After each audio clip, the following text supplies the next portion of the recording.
அனைவருக்கும் வணக்கம். இன்றைக்கி நம்ம வந்து காளான் மிளகு வறுவல் எப்படி செய்கிறதுன்னு பார்க்கலாங்க. கடாயை வச்சுங்க, 2 ஸ்பூன் எண்ணெய் ஊற்றிக்குங்க, 1/4 ஸ்பூன் சோம்பு போடுங்க, பொரியட்டும். பெரிய சைஸ் வெங்காயம் 1, 2 கொத்து கருவேப்பிலையை போட்டு வதக்குங்க. கொஞ்சம் கலர் மாறின உடனே நம்ம 1/2 ஸ்பூன் இஞ்சி பூண்டு பேஸ்ட்டு போட்டுக்கலாம். இதுவும் கொஞ்சம் கலர் மாறினோடனே நம்ம 1/2 ஸ்பூன் தூள் உப்பு போட்டுக்கலாம். அதுலேயே 1/2 ஸ்பூன் வந்து வெறும் மிளகாத்தூள், 1 ஸ்பூன் தனியாத்தூள் இதை போட்டு வதக்குங்க. இது கூடவே வந்து 1/4 ஸ்பூன் வந்து மஞ்சத்தூள் போட்டுக்கலாம். அதையும் போட்டு நல்லா வதக்குங்க. இது நல்லா வதக்கிட்டு நம்ம அது கூடவே வந்து ஒரு பாக்கெட் வந்து காளான் கட் பண்ணி வச்சுருக்கேன், அதையும் போட்டுக்கலாம். அதை போட்டு நல்லா வதக்குங்க. இதில் வந்து நம்ம தண்ணி ஊற்ற வேண்டியதில்லை, அதுவே தண்ணி விடும், அதுவே போதும் நம்மளுக்கு.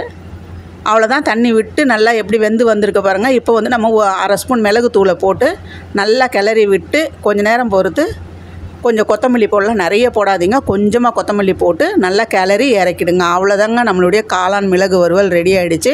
நீங்களும் ஒரு முறை செஞ்சு பாருங்கள்.